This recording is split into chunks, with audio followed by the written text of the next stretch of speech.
गुरु जी की साजी नवाजी, गुरु रूप गुरु प्यारी साध संगत जी, वाहिगुरु जी का खालसा वाहिगुरु जी की फतेह। गुरमुख प्यारी होए जो आप सिमरन अभ्यास करते हैं, ये सिमरन इस करके करते हैं ताकि साडा जो मन सुता होया जागत अवस्था जदों आप इस लोक विच आउंदे दिन दे समय इधर जिहड़ा सारा खेल चलदा विचारां दा हरनियां दा विचारां दा देश, इधर फिर विचारां च जदों साडा मन चला जाता फिर भरम दे विच विचारां च सौ जाता। सोते हुए मन नूं सोझी नहीं रहिंदी अपने आपे भी।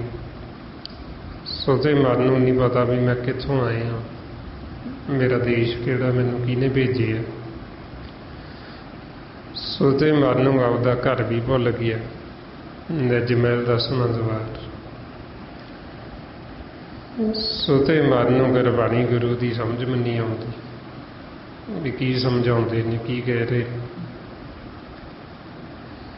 इसलिए फिर जदों आप साध संगत दे विच आउंदे हां, सब तो पहलां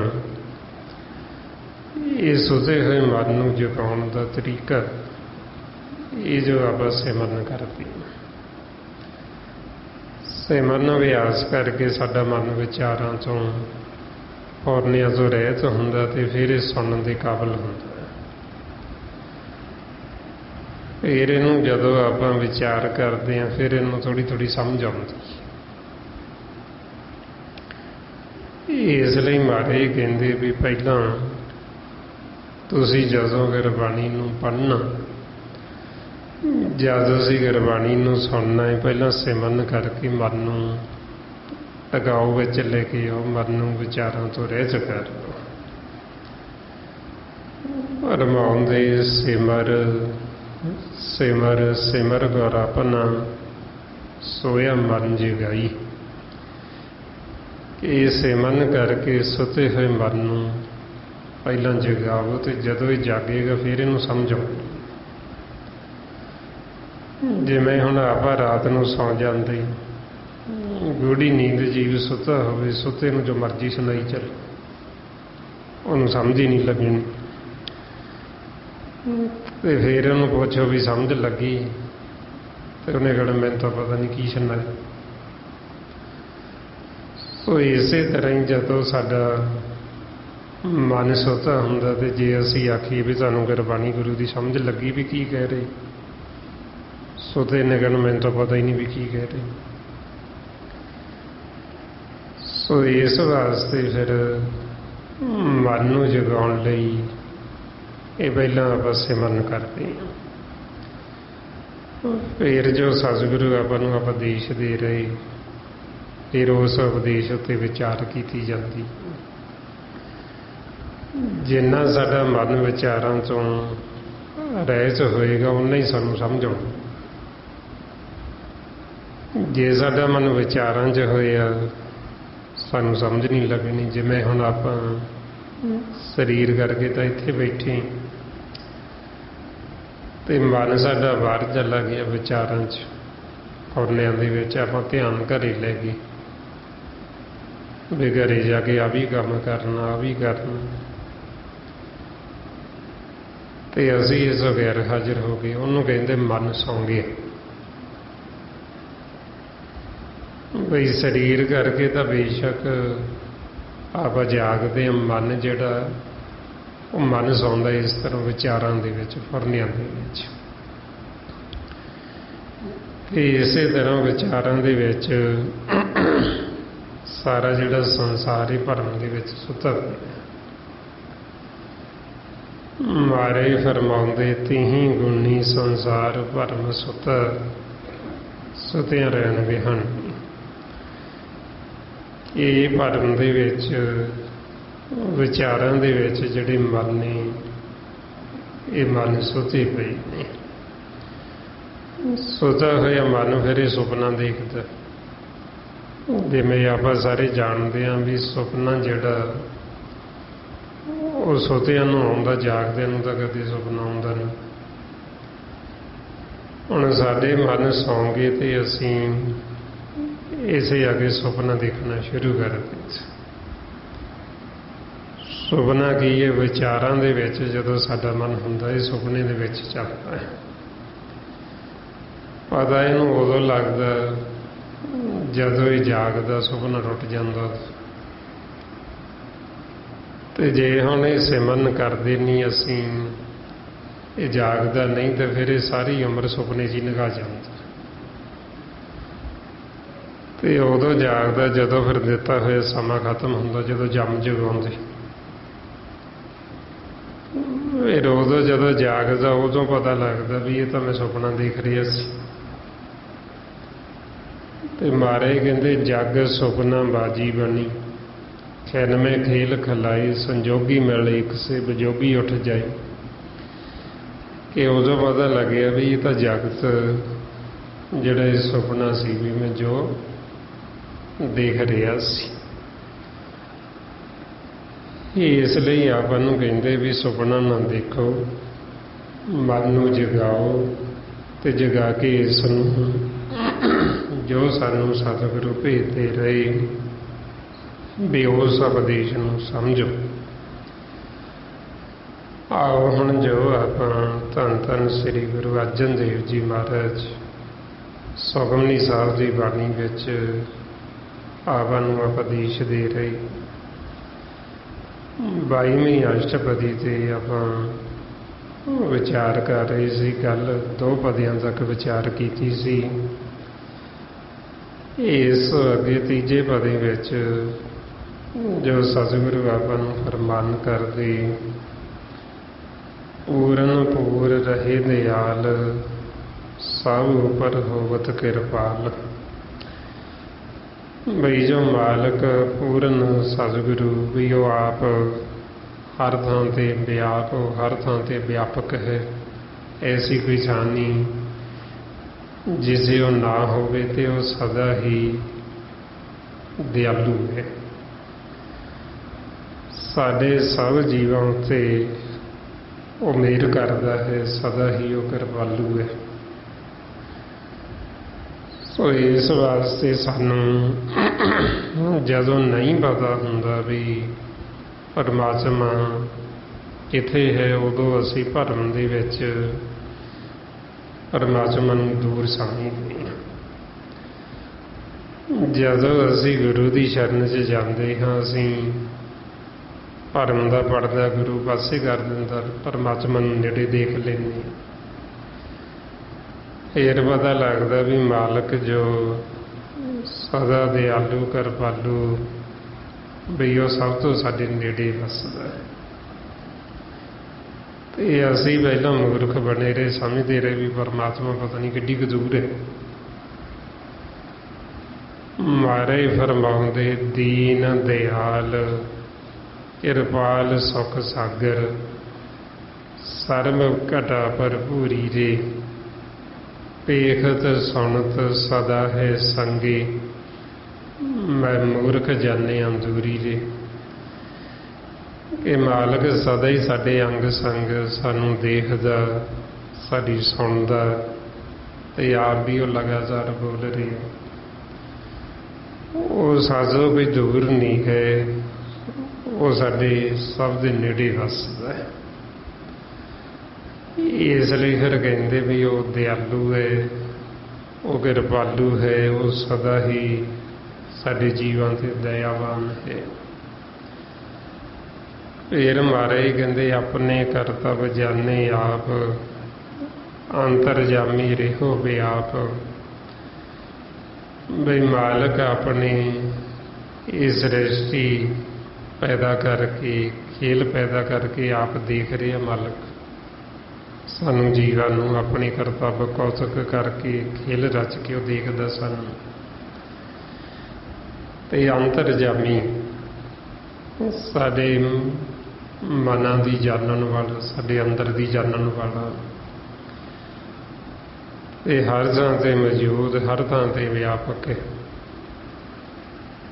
ਸਾਨੂੰ ਉਸ ਨੂੰ ਬੋਲ ਕੇ ਵੀ ਦੱਸਣ ਦੀ ਲੋੜ ਨਹੀਂ, ਉਹ ਬਿਨਾਂ ਬੋਲਿਆਂ ਤੋਂ ਹੀ ਜਾਣ ਲੈਂਦਾ ਹੈ, ਉਹ ਅੰਤਰਜਾਮੀ। ਇਸ ਲਈ ਗੁਰੂ ਗੋਬਿੰਦ ਸਿੰਘ ਜੀ ਮਹਾਰਾਜ ਫਰਮਾਉਂਦੇ ਘਟ ਘਟ ਕੇ ਅੰਤਰ ਕੀ ਜਾਣਤ, ਭਲੇ ਬੁਰੇ ਕੀ ਵੀਰ ਪਛਾਣਤ। ਕਿ ਉਹ ਸਭ ਘਟਾਂ ਦੀ, ਸਭ ਦੇ ਅੰਦਰ ਦੀ ਜਾਣਨ ਵਾਲਾ ਹੈ, ਅੰਤਰਜਾਮੀ। ਹੁਣ ਜੇ ਅਸੀਂ ਉਹਨੂੰ ਯਾਦ ਕਰਦੇ ਹਾਂ, ਸਿਮਰਨ ਕਰਦੇ ਹਾਂ, ਤੇ ਉਹਨੂੰ ਪਤਾ ਵੀ ਮੈਨੂੰ ਕਿਉਂ ਯਾਦ ਕਰਦੇ। ਜੇ ਅਸੀਂ ਗੁਰਬਾਣੀ ਪੜ੍ਹਦੇ, ਉਹਨੂੰ ਪਤਾ ਵੀ ਕਿਉਂ ਪੜ੍ਹਦੇ ਨਹੀਂ, ਜਾਂ ਅਸੀਂ ਸੰਗਤ 'ਚ ਆਉਂਦੇ, ਉਹਨੂੰ ਪਤਾ ਵੀ ਕਿਉਂ ਆਉਂਦੇ ਨੇ।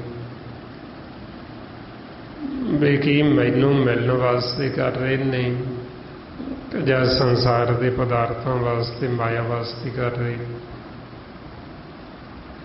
ਉਹ ਸਭ ਕੁਝ ਜਾਣਦਾ ਹੈ। ਇਸ ਵਾਸਤੇ ਫਿਰ ਸਾਨੂੰ ਸਮਝਾਉਂਦੇ ਵੀ ਸਾਨੂੰ ਬੋਲ ਕੇ ਵੀ ਦੱਸਣ ਦੀ ਲੋੜ ਨਹੀਂ, ਉਹ ਬਿਨਾਂ ਬੋਲਿਆਂ ਤੋਂ ਹੀ ਜਾਣਦਾ। ਬਿਨਾਂ ਬੋਲਿਆਂ ਸਭ ਕੁਛ ਜਾਣਦਾ। ਕਿਸ ਆਗੇ ਕੀਜੇ ਅਰਦਾਸ, ਬਈ ਉਹ ਬਿਨਾਂ ਬੋਲਿਆਂ ਤੋਂ ਹੀ ਜਾਣਦਾ। ਉਹਨੂੰ ਪਤਾ ਹੈ ਵੀ ਮੇਰੇ ਬੱਚੇ ਨੂੰ ਕਿਹੜੀ ਚੀਜ਼ ਦੀ ਲੋੜ ਹੈ, ਕਦੋਂ ਲੋੜ ਹੈ, ਸਮੇਂ ਸਮੇਂ ਮੁਤਾਬਕ ਉਹ ਸਾਡੇ ਮਨ ਦੀਆਂ, ਸਾਡੇ ਤਨ ਦੀਆਂ ਲੋੜਾਂ ਉਹ ਸਾਰੀਆਂ ਪੂਰੀਆਂ ਕਰਦਾ ਰਹਿੰਦਾ। ਇਸ ਵਾਸਤੇ ਫਿਰ ਸਾਨੂੰ ਕਹਿੰਦੇ ਵੀ ਉਹ ਅੰਤਰਜਾਮੀ, ਸਭ ਦੀ ਜਾਣਨ ਵਾਲਾ, ਤੇ ਸਾਰਿਆਂ ਨੂੰ ਉਹ ਬ੍ਰਿਤ ਪਾਲਣਾ ਕਰਦਾ, ਸਾਰਿਆਂ ਨੂੰ ਪਾਲ ਰਿਹਾ ਹੈ। ਫਿਰ ਮਹਾਰਾਜ ਕਹਿੰਦੇ ਪ੍ਰਿਤ ਪਾਲੇ ਜੀਅਨ ਬਹੁ ਭਾਂਤ, ਜੋ ਜੋ ਰਚਿਓ ਸੋ ਤਿਸੇ ਧਿਆਤ। ਵੀ ਉਹ ਪ੍ਰਿਤ ਪਾਲਣਾ ਕਰਦਾ, ਵੀ ਅਨੇਕਾਂ ਤਰੀਕਿਆਂ ਦੇ ਨਾਲ ਜੀਵਾਂ ਨੂੰ ਪਾਲ ਰਿਹਾ। ਉਹਨਾਂ ਦਾ ਰਿਜ਼ਕ ਉੱਥੇ ਅਪਣਾਉਂਦਾ ਉਹਨਾਂ ਨੂੰ। ਤੇ ਜੋ ਜੋ ਵੀ ਜੀਵ ਜਿਨ੍ਹਾਂ ਦੀ ਰਚਨਾ ਮਾਲਕ ਨੇ ਕੀਤੀ, ਸਾਰੇ ਉਹਨੂੰ ਹੀ ਧਿਆਉਂਦੇ ਨੇ। ਮਾਲਕ ਮਹਾਰਾਜ ਦੱਸਦੇ ਵੀ ਨਾਮ ਸਾਰੇ ਹੀ ਲੈਂਦੇ ਵੀ ਜਿੰਨੇ ਵੀ ਜੀਵਾਂ ਦਾ ਆਉਣ ਜਾਣ ਬਣਿਆ ਹੋਏ, ਨਾਮ ਤੇਰਾ ਸਭ ਕੋਈ ਲੇਤ ਹੈ ਜੇਤੀ ਆਵਣ ਜਾਣੀ। ਵੀ ਜਿੰਨੇ ਵੀ ਆਉਂਦੇ ਜਾਂਦੇ ਜੀਵ ਸਭ ਮਾਲਕ ਦਾ ਨਾਂ ਲੈਂਦੇ। ਸੋ ਇਸ ਵਾਸਤੇ ਫਿਰ ਉਹ ਸਭ ਦੀ ਬ੍ਰਿਤ ਪਾਲਣਾ ਕਰਦਾ ਵੀ ਜੀਵ ਜਿੱਥੇ ਜਿੱਥੇ ਪੈਦਾ ਕੀਤੇ ਉਥੇ ਉਹਨਾਂ ਦਾ ਰਿਜ਼ਕ ਵੀ ਅਪਣਾਉਂਦਾ ਹੈ। ਉਹਦੇ ਵਾਸਤੇ ਫਿਰ ਆਪਾਂ ਨੂੰ ਉਦਾਹਰਨਾਂ ਦਿੱਤੀਆਂ ਵੀ ਹੋਰਾਂ ਜੀਵਾਂ ਦੀਆਂ ਵੀ ਤਾਂ ਕਿ ਸਾਨੂੰ ਸਮਝ ਲੱਗ ਜੇ ਵੀ ਜੇ ਉਹਨਾਂ ਜੀਵਾਂ ਨੂੰ ਪਾਲ ਰਿਹਾ ਕੀ ਸਾਨੂੰ ਨਹੀਂ ਪਾਲੇਗਾ। ਮਾਰੇ ਸਾਨੂੰ ਸਮਝਾਉਂਦੇ ਰੋਜ਼ ਸੈਲ ਪੱਥਰ ਮੇ ਜੰਤ ਪਾਇਆ ਤਾਂ ਕਾ ਰਿਜ਼ਕਾ ਕੀ ਕਰ ਧਰਿਆ।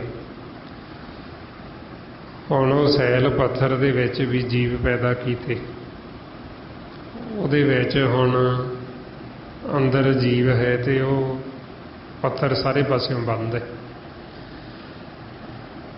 ਉਹਨੂੰ ਕੋਈ ਰਾਹ ਵੀ ਨਹੀਂ ਜਾਂਦਾ, ਵਿੱਚ ਨੂੰ ਕੋਈ ਰਸਤਾ ਵੀ ਨਹੀਂ ਜਾਂਦਾ। ਪਰ ਮਾਲਕ ਉਹਦਾ ਰਿਜ਼ਕ ਉੱਥੇ ਵੀ ਅਪਣਾਉਂਦਾ ਹੈ। ਇਸ ਲਈ ਮਹਾਰਾਜ ਕਹਿੰਦੇ ਪਖਾਨ ਕੀਟ ਗੁਪਤ ਹੋਏ ਰਹਿਤ ਤਾਂ ਚੋ ਮਾਰਗ ਨਾਹੀਂ। ਕਹੇ ਧੰਨਾ ਪੂਰਨ ਤਾਹੂ ਕੋ ਮਤਰੀ ਜੀਟ ਰਾਹੀ। ਭਗਤ ਧੰਨਾ ਜੀ ਕਹਿੰਦੇ ਵੀ ਮਰਨ ਵੀ ਤੂੰ ਕਿਉਂ ਡਰਦਾ ਹੈ, ਤੂੰ ਕਿਉਂ ਚਿੰਤਾ ਕਰਦਾ, ਤੂੰ ਕਾਹਤੋਂ ਫਿਕਰ ਕਰਦਾ ਵੀ ਜੇ ਮਾਲਕ ਉੱਥੇ ਉਹਨੂੰ ਅਪਣਾ ਰਹੇ, ਉੱਥੇ ਉਹਦੀ ਬ੍ਰਿਤ ਪਾਲਣਾ ਕਰ ਰਹੇ ਕਿ ਤੈਨੂੰ ਨਹੀਂ ਪਾਲੇਗਾ। ਹੁਣ ਬਾਕੀ ਜਿੰਨੇ ਵੀ ਜੀਵ ਸਭ ਨੂੰ ਮਾਲਕ ਦੇ ਭਰੋਸਾ ਹੈ ਵੀ ਜਿਹਨੇ ਸਾਨੂੰ ਪੈਦਾ ਕੀਤਾ ਉਹਨੇ ਸਾਨੂੰ ਰਿਜ਼ਕ ਵੀ ਦੇਣਾ, ਇਸ ਕਰਕੇ ਉਹ ਇਕੱਠਾ ਨਹੀਂ ਕਰਦੇ। ਸਿਰਫ ਇੱਕ ਇਨਸਾਨ ਹੀ ਐਸਾ ਹੈ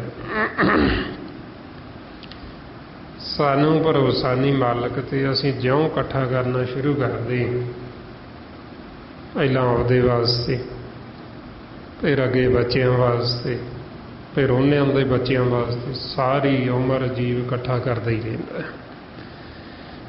ਤੇ ਉਹਨੂੰ ਇੰਨਾ ਵੀ ਨਹੀਂ ਭਰੋਸਾ ਹੈ ਵੀ ਜਿਹਨੇ ਮੈਨੂੰ ਪੈਦਾ ਕੀਤਾ, ਜਿਹਨੇ ਮੈਨੂੰ ਦੇਣਾ ਹੈ ਉਹਨੇ ਗਾਂ ਬੱਚਿਆਂ ਨੂੰ ਵੀ ਦੇਣਾ, ਸਾਰੇ ਉਹਦੇ ਹੀ ਤਾਂ ਬੱਚੇ ਨੇ।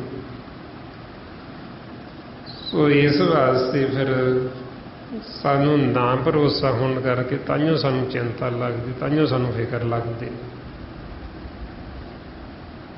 ਵੀ ਸਾਨੂੰ ਭਰੋਸਾ ਨਹੀਂ, ਇਸ ਕਰਕੇ ਅਸੀਂ ਚਿੰਤਾ ਕਰੀ ਜਾਂਦੇ, ਅਸੀਂ ਕੀ ਖਾਵਾਂ ਪੀਵਾਂਗੇ, ਅਸੀਂ ਬੱਚਿਆਂ ਨੂੰ ਕਿਵੇਂ ਪਾਲਾਂਗੇ। ਸੋ ਇਸ ਵਾਸਤੇ ਫਿਰ ਆਪਾਂ ਨੂੰ ਸਮਝਾਉਂਦੇ ਵੀ ਪਾਲਣ ਵਾਲੇ ਅਸੀਂ ਨਹੀਂ ਹੈ, ਪਾਲਣ ਵਾਲਾ ਉਹ ਮਾਲਕ ਹੈ। ਬ੍ਰਿਤ ਪਾਲੇ ਜੀਵਨ ਬਹੁ ਭਾਂਤ, ਵੀ ਸਾਰੇ ਜੀਵਾਂ ਨੂੰ ਭਾਂਤ ਭਾਂਤ ਦੇ ਜੋ ਉਹਨੇ ਪੈਦਾ ਕੀਤੇ ਉਹ ਸਾਰਿਆਂ ਦੀ ਬ੍ਰਿਤ ਪਾਲਣਾ ਕਰਦਾ ਹੈ। ਕੱਲਾ ਮਾਨਸ ਜਾਮੇ ਚ ਆਪਾਂ ਨੂੰ ਹੀ ਨਹੀਂ, ਹੋਰ ਵੀ ਜਿੰਨੇ ਉਹਨੇ ਜੀਵ ਪੈਦਾ ਕੀਤੇ ਉਹ ਸਾਰਿਆਂ ਨੂੰ ਪਾਲਦੇ ਆ, ਸਭ ਨੂੰ ਰਿਜ਼ਕ ਦਿੰਦਾ ਹੈ। ਇਸ ਵਾਸਤੇ ਫਿਰ ਆਪਾਂ ਨੂੰ ਸਮਝਾਉਂਦੇ ਵੀ ਤੁਸੀਂ ਚਿੰਤਾ, ਤੁਸੀਂ ਫਿਕਰ ਨਾ ਕਰੋ, ਨਾਨਕ ਚਿੰਤਾ ਮਤ ਕਰੋ, ਚਿੰਤਾ ਤੇ ਸਹੀ ਹੈ। ਜਲ ਮੈਂ ਜੀਓ ਪਾਏ ਕੇ ਤਿੰਨਾ ਪੀ ਰੋਜੀ ਦੇ, ਉਥੇ ਹਟ ਨਾ ਚੱਲੇ ਨਾ ਕੋ ਕਿਰਸ ਕਰੇ। ਹੁਣ ਜੀਵ ਜਲ 'ਚ ਵੀ ਪੈਦਾ ਕੀਤੇ, ਜਿਵੇਂ ਮਹਾਰਾਜ ਨੇ ਦੱਸਿਆ ਵੀ ਪੱਥਰਾਂ 'ਚ ਪੈਦਾ ਕੀਤੇ, ਉਹਨਾਂ ਨੂੰ ਰਿਜ਼ਕ ਦੇ ਰਿਹਾ। ਫਿਰ ਜਲ ਪਾਣੀ 'ਚ ਪੈਦਾ ਕੀਤੇ, ਉਹਨਾਂ ਨੂੰ ਰਿਜ਼ਕ ਦੇ ਰਿਹਾ। ਹੁਣ ਮਹਾਰਾਜ ਕਹਿੰਦੇ ਵੀ ਉੱਥੇ ਕਿਹੜਾ ਹੱਟ ਲੱਗੇ ਨੇ, ਪਾਣੀ ਸਮੁੰਦਰ ਦੇ ਵਿੱਚ ਨਾ ਕੋਈ ਕਿਰਤ ਕਰਦਾ, ਨਾ ਉੱਥੇ ਹੱਟ ਦੁਕਾਨਾਂ ਖੁੱਲ੍ਹੀਆਂ ਨੇ, ਉਹ ਫਿਰ ਵੀ ਉਹਨਾਂ ਨੂੰ ਦਿੰਦਾ। ਸੋ ਇਸ ਵਾਸਤੇ ਫਿਰ ਸਾਨੂੰ ਕਹਿੰਦੇ ਵੀ ਤੁਸੀਂ ਵੀ ਭਰੋਸਾ ਕਰੋ, ਤੁਸੀਂ ਵੀ ਯਕੀਨ ਕਰੋ ਵੀ ਜਿਹਨੇ ਤੁਹਾਨੂੰ ਪੈਦਾ ਕੀਤਾ ਉਹਨੇ ਤੁਹਾਨੂੰ ਦੇਣਾ ਹੀ ਦੇਣਾ।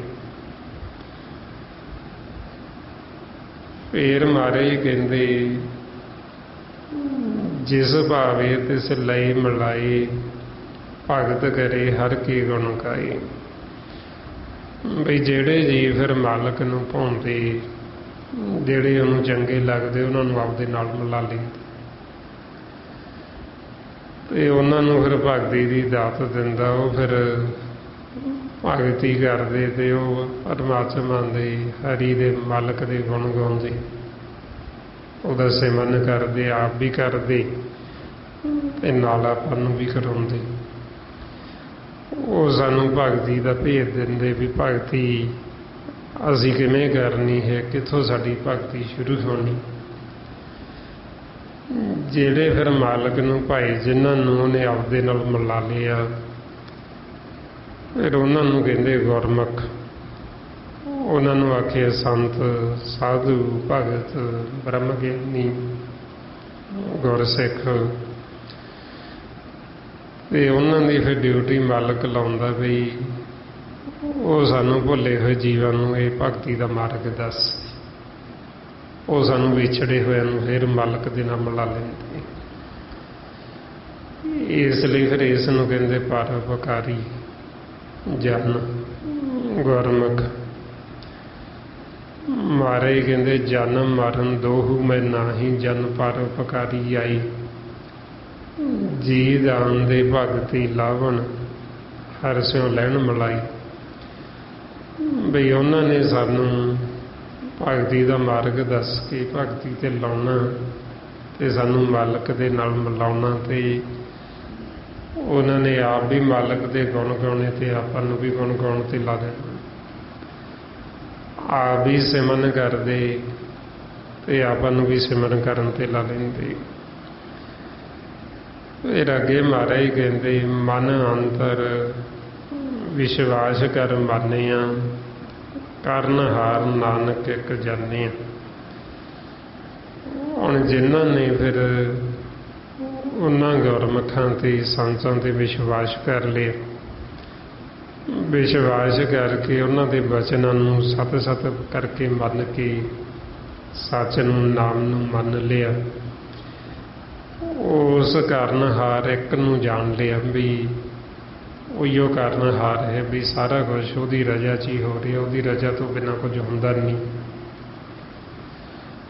ਫਿਰ ਉਹਨਾਂ ਗੁਰਮੁਖਾਂ ਦਾ ਜੋ ਮਨ ਉਹ ਸਹਿਜ ਵਿੱਚ ਆ ਜਾਂਦਾ, ਉਹ ਆਨੰਦ ਦੇ ਵਿੱਚ ਆ ਜਾਂਦਾ। ਉਹ ਮਨ ਫਿਰ ਚਿੰਤਾ ਫਿਕਰਾਂ 'ਚ ਨਹੀਂ ਜਾਂਦਾ, ਉਹ ਮਨ ਫਿਰ ਕੱਟਦਾ ਨਹੀਂ, ਉਹ ਦੁਖੀ ਨਹੀਂ ਹੁੰਦਾ। ਜਿਵੇਂ ਗੁਰੂ ਅਰਜਨ ਦੇਵ ਜੀ ਸਾਨੂੰ ਸਮਝਾਉਂਦੇ ਵੀ ਗੁਰੂ ਨੇ ਸਾਨੂੰ ਇਹ ਮੱਤ ਦਿੱਤੀ ਵੀ ਮਾਲਕ ਦੀ ਮਰਜ਼ੀ ਤੋਂ ਬਿਨਾਂ ਕੁਝ ਹੁੰਦਾ ਨਹੀਂ, ਵੀ ਜੋ ਹੋਣਾ ਮਾਲਕ ਦੀ ਰਜ਼ਾ 'ਚ ਹੀ ਹੋਣਾ ਹੈ। ਇਸ ਕਰਕੇ ਉਹ ਕਹਿੰਦੇ ਹੁਣ ਅਸੀਂ ਅਚਿੰਤ ਅਵਸਥਾ 'ਚ ਰਹਿੰਦੇ, ਕਿਸੇ ਕਿਸਮ ਦੀ ਕੋਈ ਚਿੰਤਾ। ਮਾਰੇ ਫਰਮਾਉਂਦੇ ਗੁਰ ਕਹਿਆ ਸਭ ਪ੍ਰਭ ਤੇ ਹੋਏ, ਭਵ ਕਾੜਾ ਛੋੜ ਚਿੰਤ ਹਮ ਸੋਈ। ਕਿ ਹੁਣ ਸਾਡਾ ਮਨ ਕੱਟਦਾ ਨਹੀਂ, ਸ਼ਾਂਤ ਦੁਖੀ ਨਹੀਂ ਹੁੰਦਾ, ਇਸ ਕਰਕੇ ਚਿੰਤਾ ਨਹੀਂ ਕਰਦਾ, ਚਿੰਤ ਅਵਸਥਾ 'ਚ ਰਹਿੰਦਾ। ਸੋ ਜਿਨ੍ਹਾਂ ਨੂੰ ਫਿਰ ਵਿਸ਼ਵਾਸ ਆ ਗਿਆ ਗੁਰੂ ਦੇ ਬਚਨਾਂ 'ਤੇ, ਉਹਨਾਂ ਦੀ ਫਿਰ ਇਹ ਭਰਮ ਦੀ ਜਿਹੜੀ ਜਾਲੀ, ਜੋ ਭਰਮ ਦਾ ਪੜਦਾ, ਉਹ ਫਿਰ ਉਹਨਾਂ ਦਾ ਭਰਮ ਖਤਮ ਹੋ ਜਾਂਦਾ। ਜਿਵੇਂ ਮਾਰੇ ਕਹਿੰਦੇ ਭਰਮ ਕਿਹਨਾਂ ਦਾ ਮੁੱਕਦਾ, ਕਿਹਨਾਂ ਦਾ ਖਤਮ ਹੁੰਦਾ, ਜਿਨ੍ਹਾਂ ਨੂੰ ਵਿਸ਼ਵਾਸ ਹੈ ਸਤ ਸੰਗਤ ਦੇ ਵਿੱਚ। ਮਾਰੇ ਕਹਿੰਦੇ ਭਰਮ ਕੀ ਜਾਲੀ ਤਾਂ ਕੀ ਗਾਟੀ, ਜਾ ਕੋ ਸਾਧ ਸੰਗਤ ਵਿਸ਼ਵਾਸਾ। ਜਿਹਨੂੰ ਦਾ ਵਿਸ਼ਵਾਸ ਆ ਗਿਆ, ਜਿਹਨੇ ਤਾਂ ਬਚਨਾਂ ਨੂੰ ਸਤ-ਸਤ ਕਰਕੇ ਮੰਨ ਲਿਆ, ਉਹਦਾ ਭਰਮ ਖਤਮ ਹੋ ਜਾਣਾ। ਜਿਹਨੇ ਮੰਨਿਆ ਹੀ ਨਹੀਂ, ਉਹਨੇ ਕਹਿਣਾ ਇਹ ਕਿਵੇਂ ਹੋ ਸਕਦਾ,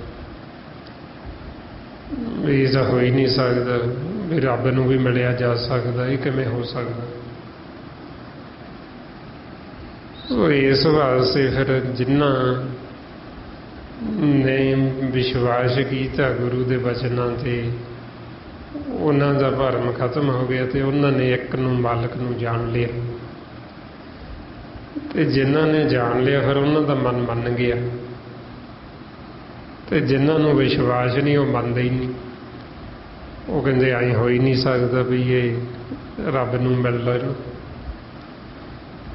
ਵੀ ਜਿਵੇਂ ਹੁਣ ਇਹ ਜਿਹੜਾ ਸਰੀਰ, ਇਸ ਨੂੰ ਹਰੀ ਦਾ ਮੰਦਰ ਕਹਿੰਦੇ, ਵੀ ਇਹਦੇ ਵਿੱਚ ਮਾਲਕ ਵੱਸਦਾ, ਮਾਰੇ ਕਹਿੰਦੇ ਹਰਮੰਦਰ ਇਹੋ ਸਰੀਰ ਹੈ ਗਿਆਨ ਰਤਨ ਪ੍ਰਗਟ ਹੋਈ। ਹੁਣ ਗੁਰਮੁਖਾਂ ਨੂੰ ਤਾਂ ਪਤਾ ਵੀ ਹਰੀ ਦਾ ਮੰਦਰ ਉਹਨਾਂ ਦਾ ਮਨ ਮੰਨ ਗਿਆ, ਪਰ ਜਿਹੜਾ ਮਨਮੁਖ ਉਹ ਮੰਨਦਾ ਹੀ ਨਹੀਂ। ਉਹ ਕਹਿੰਦਾ ਇਹ ਕਿਵੇਂ ਹੋ ਸਕਦਾ ਵੀ ਇਹ ਰੱਬ ਦਾ ਰੂਪ ਹੋਣ, ਇਹ ਹਰੀ ਦਾ ਮੰਦਰ ਹੋ। ਉਹ ਨਹੀਂ ਮੰਨਦਾ। ਸਤਿਗੁਰੂ ਕਹਿੰਦੇ ਮਨਮੁਖ ਮੂਲ ਨਾ ਜਾਣਨੀ, ਮਾਨਸ ਹਰਮੰਦਰ ਨਾ ਹੋਈ। ਮਨਮੁਖ ਮੂਲ ਤੋਂ ਟੁੱਟੇ ਆ। ਉਹ ਕਹਿੰਦਾ ਇਹ ਹੋ ਹੀ ਨਹੀਂ ਸਕਦਾ ਵੀ ਇਹ ਰੱਬ ਦਾ ਰੂਪ ਹੋਣ, ਇਹ ਹੋ ਹੀ ਨਹੀਂ ਸਕਦਾ ਵੀ ਇਹ ਹਰੀ ਦਾ ਮੰਦਰ ਹੋਵੇ, ਵੀ ਇਹਦੇ ਵਿੱਚ ਰੱਬ ਵੱਸਦਾ ਹੋਵੇ। ਇਸ ਵਾਸਤੇ ਫਿਰ ਜਿਨ੍ਹਾਂ ਨੂੰ ਵਿਸ਼ਵਾਸ ਆ ਗਿਆ ਉਹਨਾਂ ਦਾ ਮਨ ਮੰਨ ਗਿਆ, ਤੇ ਜਿਨ੍ਹਾਂ ਨੂੰ ਵਿਸ਼ਵਾਸ ਨਹੀਂ ਆਇਆ ਉਹ ਨਹੀਂ ਮੰਨਦੇ ਜੀ। ਤੇ ਬਾਬਾ ਕਬੀਰ ਜੀ ਕਹਿੰਦੇ ਫਿਰ ਜੇ ਨਹੀਂ ਮੰਨਦੇ ਐਸੇ ਜੀਵਾਂ ਦਾ ਕੀ ਕੀਤਾ ਜਾਵੇ, ਨਹੀਂ ਮੰਨਦੇ ਤਾਂ ਨਾ ਮੰਨਣ। ਮਹਾਰਾਜ ਕਹਿੰਦੇ ਕਬੀਰ ਜਬ ਜਾਣਿਆ ਤਾਂ ਮਨ ਮੰਨਿਆ, ਮਨ ਮਾਨੇ ਲੋਕ ਨਾ ਭਤੀਜੇ, ਨਾ ਭਤੀਜੇ ਤਾਂ ਕਿਆ ਕੀਜੇ। ਉਹ ਕਹਿੰਦੇ ਵੀ ਸਾਡਾ ਤਾਂ ਮਨ ਮੰਨ ਗਿਆ, ਸਾਡਾ ਤਾਂ ਮਨ ਭਤੀਜ ਗਿਆ, ਪਰ ਹੁਣ ਲੋਕ ਨੇ ਜਿਹੜੇ ਉਹ ਨਹੀਂ ਮੰਨਦੇ, ਉਹਨਾਂ ਦਾ ਨਹੀਂ ਮਨ ਭਤੀਜਦਾ। ਤੇ ਉਹ ਕਹਿੰਦੇ ਨਹੀਂ ਭਤੀਜਦਾ ਤਾਂ ਨਾ ਭਤੀਜੇ, ਨਹੀਂ ਮੰਨਦੇ ਤਾਂ ਨਾ ਮੰਨਣ। ਸੋ ਇਸ ਵਾਸਤੇ ਫਿਰ ਜਿਹੜੇ ਗੁਰਮੁਖ ਉਹ ਫਿਰ ਉਹਨਾਂ ਨੂੰ ਕਿਸੇ ਦੀ ਕਾਣ ਨਹੀਂ ਰਹਿੰਦੀ। ਜਿਵੇਂ ਮਾਲਕ ਪਰਮਾਤਮਾ ਉਹ ਕਿਸੇ ਦਾ ਮੁਹਤਾਜ ਨਹੀਂ ਹੈ, ਇਸੇ ਤਰ੍ਹਾਂ ਹੀ ਗੁਰਮੁਖਾਂ ਦਾ ਵੀ ਉਹੀ ਸੁਭਾਅ ਹੋ ਜਾਂਦਾ। ਪ੍ਰਭ ਕੋ ਸਿਮਰੇ ਸੇ ਬੇਮੁਹਤਾਜੀ, ਵੀ ਉਹਨਾਂ ਨੂੰ ਕਿਸੇ ਦੀ ਕਾਣ ਕਿਸੇ ਦੀ ਮੁਹਤਾਜੀ ਨਹੀਂ ਹੈ। ਵੀ ਇਹ ਨਹੀਂ ਵੀ ਉਹਨਾਂ ਨੂੰ ਕੋਈ ਇਹ ਆ ਵੀ ਅਸੀਂ ਕਿਸੇ ਨੂੰ ਮਨਾਉਣਾ ਹੀ ਮਨਾਉਣਾ। ਉਹ ਕਹਿੰਦੇ ਜੇ ਕੋਈ ਮੰਨਦਾ ਤਾਂ ਵੀ ਭਲਾ, ਨਹੀਂ ਮੰਨਦਾ ਤਾਂ ਉਹਦੀ ਮਰਜ਼ੀ, ਨਹੀਂ ਮੰਨਦੇ ਨਾ ਮੰਨਣ। ਇਸ ਵਾਸਤੇ ਫਿਰ ਸਤਿਗੁਰੂ ਕਹਿੰਦੇ ਵੀ ਉਹਨਾਂ ਦਾ ਜਿਨ੍ਹਾਂ ਦੇ ਮਨ ਦੇ ਅੰਦਰ ਵਿਸ਼ਵਾਸ ਆ ਗਿਆ ਉਹਨਾਂ ਨੇ ਫਿਰ ਉਸ ਇੱਕ ਕਰਨਹਾਰ ਮਾਲਕ ਨੂੰ ਜਾਣ ਲਏ। ਅੱਗੇ ਮਹਾਰਾਜ ਫਰਮਾਉਂਦੇ ਜਨ ਲਾਗਾ ਹਰਿ ਏਕੇ ਨਾਏ, ਤਿਸ ਕੀ ਆਸ ਨ ਵਿਰਥੀ ਜਾਏ। ਬਈ ਜਿਹਨਾਂ ਨੂੰ ਵਿਸ਼ਵਾਸ ਆ ਗਿਆ ਉਹ ਹਰੀ ਦੇ ਜਨ, ਉਹ ਇੱਕ ਨਾਮ ਦੇ ਨਾਲ ਜੁੜ ਗਏ। ਜੋ ਸਾਡੇ ਅੰਦਰ ਸ਼ਬਦ ਨਾਦ ਚੱਲ ਰਹੇ ਆ, ਜਦੋਂ ਅਸੀਂ ਨਾਮ ਦੇ ਨਾਲ ਜੁੜ ਗਏ ਫਿਰ ਸਾਡੀ ਜਿਹੜੀ ਆਸ ਉਹ ਵਿਅਰਥ ਨਹੀਂ ਜਾਂਦੀ। ਜਿਹੜੇ ਗੁਰਮੁਖ ਨਾਮ ਦੇ ਨਾਲ ਜੁੜ ਗਏ ਉਹਨਾਂ ਦੀ ਕੀਤੀ ਹੋਈ ਅਰਦਾਸ ਬੇਨਤੀ ਉਹ ਮਾਲਕ ਮੋੜਦਾ ਨਹੀਂ ਹੈ। ਇਸ ਲਈ ਮਹਾਰਾਜ ਕਹਿੰਦੇ ਵਿਰਥਾ ਕਦੇ ਨਾ ਹੋਵਈ ਜਨ ਕੀ ਅਰਦਾਸ, ਕਿ ਜਿਹੜੇ ਹਰੀ ਦੇ ਜਨ ਉਹਨਾਂ ਦੀ ਆਸ, ਉਹਨਾਂ ਦੀ ਅਰਦਾਸ ਕੋਈ ਵੀ ਉਹਨਾਂ ਦੀ ਵਿਅਰਥ ਨਹੀਂ ਜਾਂਦੀ ਹੈ।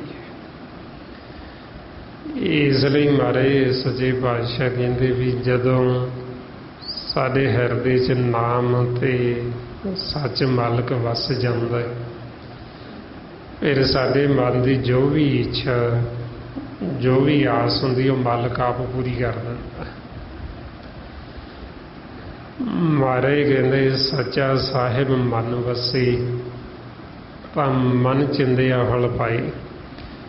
ਨਾਨਕ ਤਿਨ ਕਾ ਆਖਿਆ ਆਪ ਸੁਣੇ, ਜੇ ਲੈਣ ਪੰਨੇ ਪਾਏ। ਕਿ ਸਾਡਾ ਆਖਿਆ ਫਿਰ ਜਦੋਂ ਆਪਣਾ ਆਪਾ ਖਤਮ ਹੋ ਗਿਆ ਫਿਰ ਉਹ ਮਾਲਕ ਬੜੇ ਧਿਆਨ ਨਾਲ ਸੁਣਦਾ ਹੈ ਵੀ ਮੇਰਾ ਜਨ, ਮੇਰਾ ਬੱਚਾ ਮੈਨੂੰ ਕੀ ਕਹਿ ਰਿਹਾ। ਫਿਰ ਜੋ ਵੀ ਸਾਡੇ ਮਨ ਦੀ ਆਸ ਹੁੰਦੀ ਉਹ ਆਸ ਮਾਲਕ ਆਪ ਪੂਰੀ ਕਰ ਦਿੰਦਾ ਹੈ। ਇਸ ਵਾਸਤੇ ਫਿਰ ਕਹਿੰਦੇ ਵੀ ਜੋ ਹਰੀ ਦਾ ਜਨ ਉਹ ਇੱਕ ਨਾਮ ਦੇ ਨਾਲ ਜੁੜਿਆ ਉਹ ਫਿਰ ਉਹਦੀ ਆਸ ਕਦੇ ਖਾਲੀ ਨਹੀਂ ਜਾਂਦੀ। ਫਿਰ ਅੱਗੇ ਮਹਾਰਾਜ ਕਹਿੰਦੇ ਸੇਵਕ ਕੋ ਸੇਵਾ ਬਣਾਈ, ਹੁਕਮ ਬੂਝ ਪਰਮ ਪਦ ਪਾਈ। ਹੁਣ ਮਹਾਰਾਜ ਦੱਸਦੇ ਵੀ ਇੱਥੇ ਜੋ ਮਾਲਕ ਦਾ ਸੇਵਕ ਹੈ ਉਹਨੂੰ ਸੇਵਾ ਬਣਾਈ। ਸੇਵਾ ਕੀ? ਉਸਨੇ ਹੁਕਮ ਨੂੰ ਬੁੱਝ ਲਿਆ। ਜੋ ਸਾਡੇ ਸਾਰਿਆਂ ਵਾਸਤੇ ਹੁਕਮ ਸੀ ਉਹ ਹੁਕਮ ਨੂੰ ਬੁੱਝ ਕੇ ਉਸਨੇ ਪਰਮ ਪਦਵੀ ਪਾ ਲਈ। ਪਰਮ ਪਦਵੀ ਹੁੰਦੀ ਵੀ ਉਸ ਨੂੰ ਅਮਰ ਪਦਵੀ ਮਿਲ ਗਈ। ਉਹ ਗੁਰਮੁਖ ਜਿਉਂਦਾ ਵੀ ਅਮਰ ਹੈ ਤੇ ਉਹ ਮਰਨ ਤੋਂ ਬਾਅਦ ਵੀ ਅਮਰ ਹੈ। ਉਹ ਗੁਰਮੁਖ ਜਿਉਂਦੇ ਵੀ ਪ੍ਰਵਾਨ ਨੇ ਮਾਲਕ ਦੇ ਘਰ ਤੇ ਉਹ ਮਰਨ ਤੋਂ ਬਾਅਦ ਵੀ ਪ੍ਰਵਾਨ ਨੇ। ਜਿਸ ਨੂੰ ਮਹਾਰਾਜ ਕਹਿੰਦੇ ਗੁਰਮੁਖ ਜੀਵੈ ਮਰੇ ਪ੍ਰਵਾਨ, ਆਰ ਜਨ ਸੀਜੇ ਸ਼ਬਦ ਪਛਾਣ। ਕਿ ਜਿਸ ਦਿਨ ਸਾਨੂੰ ਸ਼ਬਦ ਗੁਰੂ ਦੀ ਪਹਿਚਾਣ ਆ ਗਈ, ਅਸੀਂ ਸ਼ਬਦ ਗੁਰੂ ਦੀ ਸੇਵਾ ਤੇ ਲੱਗੇ, ਸਾਨੂੰ ਸੇਵਾ ਬਣਾਈ, ਅਸੀਂ ਉਹ ਹੁਕਮ ਨੂੰ ਬੁੱਝ ਲਿਆ। ਇਹ ਉਦੋਂ ਫਿਰ ਕਹਿੰਦੇ ਵੀ ਇਹ ਸੇਵਕ ਨੇ, ਵੀ ਇਹਨਾਂ ਨੂੰ ਹੁਣ ਸੇਵਾ ਬਣਾਈਏ, ਹੁਣ ਇਹ ਸੇਵਾ ਕਰ ਰਹੇ ਨੇ। ਸੇਵਾ ਹੁੰਦੀ ਸ਼ਬਦ ਗੁਰੂ ਦੀ ਸੁਣ ਸੁਣ ਕੇ। ਪਰਮਾਤਮਾ ਬੋਲ ਰਿਹਾ ਆਪਣੇ ਅੰਦਰ ਤੇ ਆਪਾਂ ਉਸ ਨੂੰ ਸੁਣੀ ਜਾ, ਸੁਣ ਸੁਣ ਕੇ ਇਹ ਸੇਵਾ ਹੈ। ਜਿਵੇਂ ਆਪਾਂ ਗੁਰਬਾਣੀ ਗੁਰੂ ਦੀ ਵਿਚਾਰ ਨੂੰ ਸੁਣਦੇ ਹਾਂ, ਗੁਰਬਾਣੀ ਸੁਣਦੇ ਹਾਂ, ਪੜ੍ਹਦੇ ਹਾਂ, ਇਹ ਸੇਵਾ ਹੈ। ਸੋ ਇਸੇ ਤਰ੍ਹਾਂ ਹੀ ਫਿਰ ਜੋ ਮਾਲਕ ਦੇ ਮੁਖ ਦੀ ਆਵਾਜ਼ ਹੈ, ਸ਼ਬਦ ਨਾਮ, ਉਹਨੂੰ ਸੁਣਨਾ ਹੀ ਇਹ ਸੇਵਾ ਹੀ ਭਗਤੀ ਹੈ। ਮਹਾਰਾਜ ਕਹਿੰਦੇ ਗੁਰ ਸੇਵਾ ਗੁਰ ਭਗਤ ਹੈ, ਬਿਰਲਾ ਪਾਵੇ ਕੋਈ। ਬਈ ਗੁਰੂ ਦੀ ਸੇਵਾ ਹੀ ਇਹ ਭਗਤੀ ਹੈ ਤੇ ਭਗਤੀ ਹੀ ਆਪਣੀ ਫਿਰ ਇਹ ਜਦੋਂ ਅਸੀਂ ਹੁਕਮ ਨੂੰ ਬੁੱਝ ਲੈਂਦੇ ਨਾਮ ਨੂੰ, ਇੱਥੋਂ ਸਾਡੀ ਭਗਤੀ ਸ਼ੁਰੂ ਹੁੰਦੀ ਹੈ। ਇਸ ਵਾਸਤੇ ਫਿਰ ਜਦੋਂ ਅਸੀਂ ਉਹ ਹੁਕਮ ਨੂੰ ਬੁੱਝ ਲਿਆ, ਸਾਡਾ ਮਨ ਹਉਮੈ ਤੋਂ ਰਹਿਤ ਹੋ ਜਾਂਦਾ। ਮਹਾਰਾਜ ਆਪਾਂ ਨੂੰ ਰੋਜ਼ ਸਮਝਾਉਂਦੇ, ਨਾਨਕ ਹੁਕਮੇ ਜੀ ਬੂਝੇ ਤਾਂ ਹਉਮੈ ਕਹੇ ਨਾ ਕੋਈ। ਸਾਡੇ ਅੰਦਰ ਜੋ ਹਉਮੈ ਦਾ ਨਾਸ ਹੀ ਉਦੋਂ ਹੁੰਦਾ ਜਦੋਂ ਅਸੀਂ ਇਹ ਅਨਹਦ ਬਾਣੀ ਨੂੰ, ਨਾਮ ਨੂੰ ਸੁਣਦੇ। ਮਹਾਰਾਜ ਕਹਿੰਦੇ ਅਨਹਦ ਬਾਣੀ ਪਾਈਏ ਤੇ ਹਉਮੈ ਹੋਈ ਵਿਨਾਸ਼। ਕਿ ਜਦੋਂ ਅਸੀਂ ਅੰਦਰੋਂ ਅਨਹਦ ਸ਼ਬਦਾਂ ਨਾਲ ਜੁੜ ਗਏ, ਫਿਰ ਸਾਡੇ ਅੰਦਰੋਂ ਹਉਮੈ ਦਾ ਨਾਸ ਹੋਣਾ, ਨਹੀਂ ਤਾਂ ਹਉਮੈ ਖਤਮ ਨਹੀਂ ਹੁੰਦੀ। ਇਸ ਵਾਸਤੇ ਫਿਰ ਜਦੋਂ ਅਸੀਂ ਉਹ ਹੁਕਮ ਨੂੰ ਬੁੱਝ ਲੈਂਦੇ ਹਾਂ, ਉਹ ਸ਼ਬਦ ਗੁਰੂ ਦੀ ਸੇਵਾ ਕਰਦੇ ਹਾਂ ਸੁਣ ਸੁਣ ਕੇ, ਉਦੋਂ ਸਾਨੂੰ ਕਹਿੰਦੇ ਵੀ ਇਹ ਸੇਵਕ ਨੇ, ਇਹ ਸੇਵਾ ਕਰਦੇ ਸ਼ਬਦ ਗੁਰੂ ਦੀ। ਸੋ ਉਦੋਂ ਫਿਰ ਕਹਿੰਦੇ ਵੀ ਇਹਨਾਂ ਨੇ ਹੁਕਮ ਨੂੰ ਬੁੱਝ ਲਿਆ ਤੇ ਹੁਣ ਇਹ ਪਰਮ ਪਦਵੀ ਨੂੰ ਪ੍ਰਾਪਤ ਹੋ ਜਾਣਗੇ, ਹੁਣ ਇਹ ਸਦਾ ਵਾਸਤੇ ਅਮਰ ਹੋ ਜਾਣਗੇ। ਫਿਰ ਅੱਗੇ ਮਹਾਰਾਜ ਕਹਿੰਦੇ ਇਸ ਦੇ ਉੱਪਰ ਨਹੀਂ ਵਿਚਾਰ, ਜਾ ਕੇ ਮਨ ਵਸਿਆ ਨਿਰੰਕਾਰ। ਹੁਣ ਇਹ ਤੋਂ ਵੱਡੀ ਹੋਰ ਕੋਈ ਵਿਚਾਰ ਹੋ ਹੀ ਨਹੀਂ ਸਕਦੀ ਵੀ ਜਿਹਦੇ ਅੰਦਰ, ਜਿਹਦੇ ਮਨ ਦੇ ਵਿੱਚ ਨਿਰੰਕਾਰ ਮਾਲਕ ਆਪ ਵਸ ਗਏ, ਪਰਮਾਤਮਾ ਵਸ ਗਏ, ਤੋਂ ਵੱਡੀ ਹੋਰ ਕੀ ਵਿਚਾਰ ਹੋ ਸਕਦੀ। ਇਸ ਵਾਸਤੇ ਫਿਰ ਮਹਾਰਾਜ ਕਹਿੰਦੇ ਬਈ ਅਸਲ ਸਭ ਤੋਂ ਵੱਡੀ ਵਿਚਾਰ ਹੀ ਇਹ ਹੈ ਬਈ ਸਾਡੇ ਹਿਰਦੇ ਵਿੱਚ ਮਾਲਕ ਵਸ ਜੇ, ਪਰਮਾਤਮਾ ਵਸ ਜੇ। ਤੇ ਜਦੋਂ ਵਸ ਗਿਆ ਤੇ ਸਤਿਗੁਰੂ ਕਹਿੰਦੇ ਵੀ ਇਹ ਸਭ ਤੋਂ ਵੱਡੀ ਵਿਚਾਰ, ਸਭ ਤੋਂ ਵੱਡੀ ਕਿਰਪਾ ਮਾਲਕ ਦੀ ਹੋਗੀ। ਫਿਰ ਮਹਾਰਾਜ ਸੱਚੇ ਪਾਤਸ਼ਾਹ ਅੱਗੇ ਸਮਝਾਉਂਦੇ, ਬੰਧਨ ਤੋਰ ਭਏ ਨਿਰਵੈਰ, ਅੰਧਨ ਪੂਜੇ ਗੁਰ ਕੇ ਪੈਰ। ਕਿ ਜਦੋਂ ਫਿਰ ਸਾਡੇ ਹਿਰਦੇ 'ਚ ਮਾਲਕ ਵਸ ਜਾਂਦਾ ਨਿਰੰਕਾਰ, ਸਾਡੇ ਜਿਹੜੇ ਬੰਧਨ ਸੀ ਉਹ ਬੰਧਨ ਟੁੱਟ ਜਾਂਦੇ ਤੇ ਅਸੀਂ ਨਿਰਵੈਰ ਹੋ ਜਾਂਦੇ। ਜਦੋਂ ਅਸੀਂ ਬੰਧਨਾਂ 'ਚ ਹੁੰਦੇ ਹਾਂ ਉਦੋਂ ਸਾਡੇ ਅੰਦਰ ਭੈ ਹੁੰਦਾ, ਸਾਡੇ ਅੰਦਰ ਡਰ ਹੁੰਦੇ ਨੇ। ਜਿਵੇਂ ਕਿਸੇ ਨੂੰ ਡਰ ਕਿਸੇ ਕਿਸਮ ਦਾ ਕਿਸੇ ਨੂੰ ਕਿਸੇ ਅਹੁਦੇ ਦਾ ਡਰ, ਬਈ ਮੈਨੂੰ ਆਹ ਅਹੁਦਾ ਮਿਲਿਆ ਮੇਰੇ ਕੋਲੋਂ ਚੱਲਿਆ ਨਾ ਜਾ, ਉਹਨੂੰ ਡਰ ਸਤਾਉਂਦਾ ਲੱਗਿਆ ਰਹਿੰਦਾ। ਕਿਸੇ ਨੂੰ ਹੋਰ ਕਿਸੇ ਕਿਸਮ ਦੇ ਬਥੇਰੇ ਡਰ, ਬਈ ਸਾਡੇ ਕੋਲੋਂ ਆ ਪਦਾਰਥ ਨਾ ਚੱਲਿਆ ਜਾਵੇ, ਕੁਝ ਹੋਰ ਨਾ ਚੱਲਿਆ ਜਾਵੇ। ਉਹ ਕੀ ਹੈ ਵੀ ਜਦੋਂ ਅਸੀਂ ਬੰਧਨਾਂ 'ਚ ਬੱਝੇ ਹੁੰਦੇ ਹਾਂ ਉਦੋਂ ਸਾਨੂੰ ਡਰ ਹੁੰਦਾ, ਉਦੋਂ ਸਾਡੇ ਅੰਦਰ ਭੈ ਹੁੰਦਾ। ਜਦੋਂ ਅਸੀਂ ਇਹਨਾਂ ਬੰਧਨਾਂ ਨੂੰ ਤੋੜ ਦਿੱਤਾ ਤੇ ਅਸੀਂ ਨਿਰਵੈਰ ਹੋ ਜਾਂਦੇ, ਫਿਰ ਸਾਡੇ ਅੰਦਰ ਕੋਈ ਭੈ ਨਹੀਂ ਰਹਿੰਦਾ ਤੇ ਸਾਡਾ ਕਿਸੇ ਨਾਲ ਕੋਈ ਵੈਰ ਨਹੀਂ ਰਹਿੰਦਾ।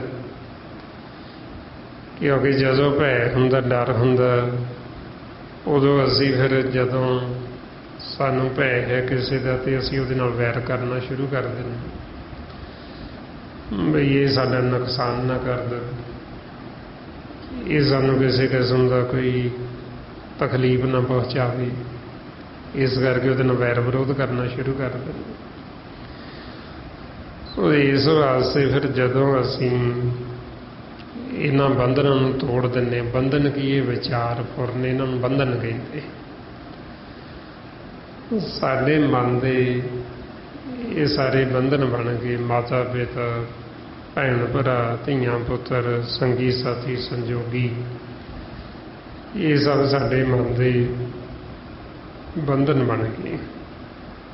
ਮਾਰੇ ਦੱਸਦੇ ਬੰਧਨ ਮਾਤ ਪਿਤਾ ਸੁਤ ਬਨੀਤਾ, ਬੰਧਨ ਕਰਮ ਧਰਮ ਹੋਂ ਕਰਤਾ।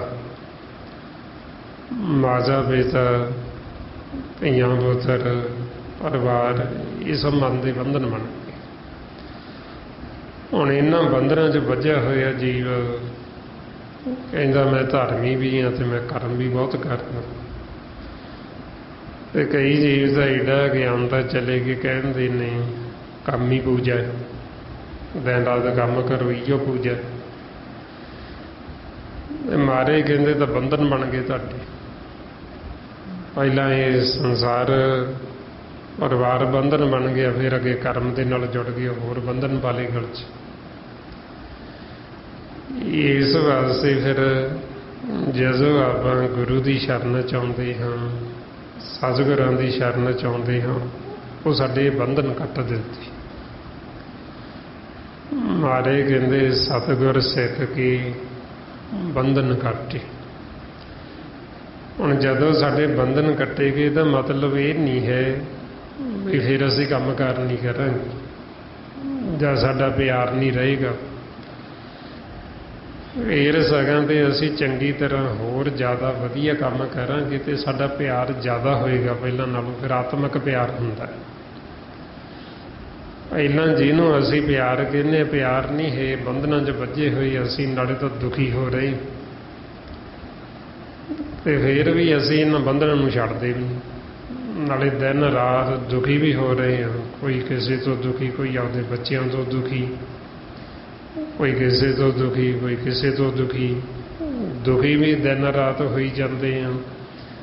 ਤੇ ਮਾਰੇ ਕਹਿੰਦੇ ਤੁਹਾਡੇ ਬੰਧਨਾਂ ਕਰਕੇ ਤੁਸੀਂ ਦੁਖੀ ਹੋ ਰਹੇ ਹੋ, ਬੰਧਨ ਛੱਡ ਦਿਓ, ਵਿਚਾਰਾਂ ਨੂੰ ਛੱਡ ਦਿਓ। ਤੇ ਅਸੀਂ ਛੱਡਦੇ ਵੀ ਨਹੀਂ। ਸੋ ਇਸ ਵਾਸਤੇ ਵੀ ਇਹ ਬੰਧਨਾਂ ਦੇ ਵਿੱਚ ਵੱਜੇ ਹੀ ਅਸੀਂ ਵਾਰ-ਵਾਰ ਜੂਨਾ ਚਾਹੁੰਦੇ, ਬੰਧਨ ਵੱਧਦਾ ਆਵੇ ਜਾਏ, ਬੰਧਨ ਹੀ ਸਾਨੂੰ ਫਿਰ ਜੂਨਾ 'ਚ ਲੈ ਜਾਂਦੇ।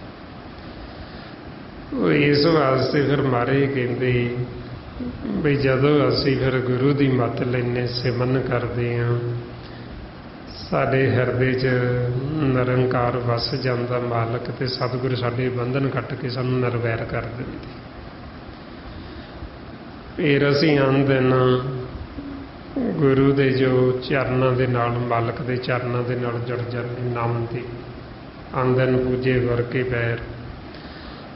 ਆਂਦਨ ਹੁੰਦਾ ਵੀ ਦਿਨ ਰਾਤ ਫਿਰ ਮਾਲਕ ਦੇ ਚਰਨਾਂ ਦੇ ਨਾਲ ਸੁਰਤੀ ਜੁੜੀ ਰਹਿੰਦੀ। ਫਿਰ ਜੋ ਮਾਲਕ ਹੈ ਉਹ ਵਿਸਰਦਾ ਹੀ ਨਹੀਂ, ਭੁੱਲਦਾ ਹੀ ਨਹੀਂ ਆਪਾਂ। ਸੋ ਇਸ ਵਾਸਤੇ ਕਹਿੰਦੇ ਵੀ ਗੁਰਮੁਖ ਜਿਹੜੇ ਆਂਦਨ ਜੋ ਮਾਲਕ ਦੇ ਚਰਨਾਂ ਨਾਲ ਜੁੜੇ, ਉਹ ਫਿਰ ਇਸ ਲੋਕ 'ਚ ਵੀ ਸੁਖੀ ਤੇ ਉਹਨਾਂ ਨੇ ਆਪਦਾ ਪਰਲੋਕ ਵੀ ਸਹੇਲਾ ਕਰ ਲਿਆ। ਇਸ ਲਈ ਮਹਾਰਾਜ ਅੱਗੇ ਕਹਿੰਦੇ, ਇਹ ਲੋਕ ਸੁਖੀਏ ਪਰਲੋਕ ਸਹੇਲੇ, ਨਾਨਕ ਹਰਿ ਪ੍ਰਭ ਆਪੇ ਮੇਲੇ। ਬਈ ਉਹ ਇਸ ਲੋਕ 'ਚ ਵੀ ਸੁਖੀ, ਕਿਉਂਕਿ ਨਿਰਵੈਰ ਨੇ, ਉਹਨਾਂ ਦਾ ਕਿਸੇ ਨਾਲ ਕੋਈ ਵੈਰ ਨਹੀਂ, ਇਸ ਕਰਕੇ ਉਹ ਸੁਖੀ ਨੇ। ਤੇ ਜਿਨ੍ਹਾਂ ਦੇ ਅੰਦਰ ਵੈਰ, ਉਹ ਵੈਰ ਵਿਰੋਧ 'ਚ ਦੁਖੀ ਹੋਈ ਜਾ ਰਹੇ। ਸੋ ਇਸ ਵਾਸਤੇ ਉਹ ਇਸ ਲੋਕ 'ਚ ਵੀ ਗੁਰਮੁਖ ਸੁਖੀ, ਤੇ ਉਹਨਾਂ ਦਾ ਪਰਲੋਕ ਵੀ ਸਹੇਲਾ, ਉੱਥੇ ਵੀ ਸੁਖੀ, ਉੱਥੇ ਵੀ ਆਨੰਦ ਅਵਸਥਾ 'ਚ। ਸੋ ਇਹ ਵਾਸਾ ਫਿਰ ਮਾਲਕ ਨੇ ਆਪ ਹੀ ਕਿਰਪਾ ਕਰਕੇ, ਵੀ ਮਾਲਕ ਉਹ ਹਰੀ ਵਾਹਿਗੁਰੂ, ਉਹ ਫਿਰ ਆਪਦੇ ਨਾਲ ਮਿਲਾ ਲੈਂਦਾ ਹੈ। ਨਾਨਕ ਹਰਿ ਪ੍ਰਭ ਆਪੇ ਮੇਲੇ, ਵੀ ਉਹਨੇ ਆਪ ਹੀ ਕਿਰਪਾ ਕੀਤੀ, ਆਪ ਹੀ ਮਿਲਾਏ, ਵੀ ਆਪ ਹੀ ਉਹ ਆਪਾਂ ਨੂੰ ਸਤ ਸੰਗਤ ਬਖਸ਼ਦੇ, ਆਪ ਹੀ ਫਿਰ ਉਹ ਆਪਾਂ ਨੂੰ ਸਿਮਰਨ 'ਤੇ ਲਾਉਂਦੇ, ਫਿਰ ਆਪ ਹੀ ਆਪਾਂ ਨੂੰ ਭੇਜ ਦਿੰਦੇ ਨਾਮ ਦਾ, ਨਾਮ ਦੇ ਨਾਲ ਜੋੜਦੇ, ਫਿਰ ਆਪਣਾ ਆਪਾ ਜਣਾਉਂਦੇ ਆਪ, ਤੇ ਆਪ ਹੀ ਮਿਲਾ ਲੈਂਦੇ ਆਪਦੇ ਨਾਲ। ਅੱਗੇ ਮਹਾਰਾਜ ਫਰਮਾਉਂਦੇ, ਸਾਧ ਸੰਗ ਮਿਲ ਕਰੋ ਆਨੰਦ, ਗੁਣ ਗਾਵੋ ਪ੍ਰਭ ਪਰਮਾਨੰਦ। ਮਹਾਰਾਜ ਕਹਿੰਦੇ ਵੀ ਸਾਧ ਸੰਗਤ 'ਚ ਮਿਲ ਕੇ ਵੀ ਤੁਸੀਂ ਵੀ ਉਹ ਆਨੰਦ ਅਵਸਥਾ 'ਚ ਜਾਓ, ਤੁਸੀਂ ਵੀ ਸੁੱਖ ਲਵੋ, ਤੇ ਤੁਸੀਂ ਵੀ ਗੁਣ ਗਾਵੋ ਉਸ ਪਰਮਾਨੰਦ ਮਾਲਕ ਪਰਮਾਤਮਾ ਦੇ, ਜਿਹਦੇ ਗੁਣ ਗਾਉਣ ਦੇ ਨਾਲ ਅਸੀਂ ਸਦਾ ਸੁਖੀ ਹੋ ਜਾਣਾ, ਜਿਹਦੇ ਗੁਣ ਗਾਉਣ ਦੇ ਨਾਲ ਅਸੀਂ ਸਦਾ ਸਹੇਲੇ ਹੋ ਜਾਣਾ, ਸਦਾ ਸੁਖੀ, ਸਦਾ ਆਨੰਦ ਅਵਸਥਾ 'ਚ ਚਲੇ ਜਾਣਾ। ਇਸ ਵਾਸਤੇ ਫਿਰ ਮਹਾਰਾਜ ਆਪਾਂ ਨੂੰ ਸਮਝਾਉਂਦੇ ਵੀ ਤੁਸੀਂ ਵੀ ਮਾਲਕ ਦੇ ਗੁਣ ਗਾਵੋ, ਮਾਲਕ ਦਾ ਸਿਮਰਨ ਕਰੋ, ਆਪਣੇ ਸਾਰਿਆਂ ਦੇ ਮਨਾਂ ਨੂੰ ਸੰਤ ਕਹਿ ਕੇ, ਸੰਤ ਵੀ ਆਖਿਆ ਤੇ ਸਾਧ ਵੀ ਆਖਿਆ, ਕਿਉਂਕਿ ਆਪਾਂ ਬੱਚੇ ਸਾਰੇ ਪਰਮਾਤਮਾ ਦੇ, ਤੇ ਆਪਾਂ ਨੂੰ ਸਾਧ ਕਹਿ ਕੇ ਸੰਬੋਧਨ ਕਰਦੇ ਵੀ ਤੁਹਾਨੂੰ ਇਹ ਜਿਹੜਾ ਹੁਣ ਜੀਵਨ ਮਿਲਿਆ ਮਾਨਸ ਜਾਮਾ, ਵੀ ਇਸ ਦਾ ਕੋਈ ਮੁੱਲ ਨਹੀਂ ਦਿੱਤਾ ਜਾ ਸਕਦਾ, ਅਮੁੱਲ ਵਸਤੂ ਹੈ। ਇਹ ਜੋ ਪਦਾਰਥ ਦੇ ਰੂਪ ਦੇ ਵਿੱਚ ਮਿਲਿਆ ਰਤਨ, ਵੀ ਹੁਣ ਮਾਲਕ ਦੇ ਗੁਣ ਗਾਵੋ, ਜੇ ਨਹੀਂ ਗਾਵੋਗੇ ਤੇ ਤੁਹਾਡਾ ਜੀਵਨ ਵਿਅਰਥ ਚਲਾ ਜਾਏਗਾ। ਮਹਾਰਾਜ ਕਹਿੰਦੇ, ਸਾਧੋ ਗੋਬਿੰਦ ਕੇ ਗੁਣ ਗਾਵੋ, ਮਾਨਸ ਜਨਮ ਮੋਲਕ ਪਾਇਓ, ਬਿਰਸਾ ਕਾਹੇ ਗਵਾਵੋ। ਵੀ ਇਹ ਮਾਨਸ ਜਾਮਾ ਮੁੱਲ ਹੈ, ਜਿਹਦਾ ਕੋਈ ਮੁੱਲ ਦਿੱਤਾ ਨਹੀਂ ਜਾ ਸਕਦਾ, ਜਿਹਦੀ ਕੀਮਤ ਨਹੀਂ ਦਿੱਤੀ ਜਾ ਸਕਦੀ। ਇਹਦੇ ਵਿੱਚ ਮਾਲਕ ਦੇ ਗੁਣ ਗਾਵੋ, ਜੇ ਨਹੀਂ ਗਾਉਂਦੇ ਤਾਂ ਤੁਹਾਡਾ ਜੀਵਨ ਵਿਅਰਥ ਹੈ, ਕਿਸੇ ਕੰਮ ਦਾ ਨਹੀਂ, ਕਿਸੇ ਲੇਖੇ ਨਹੀਂ।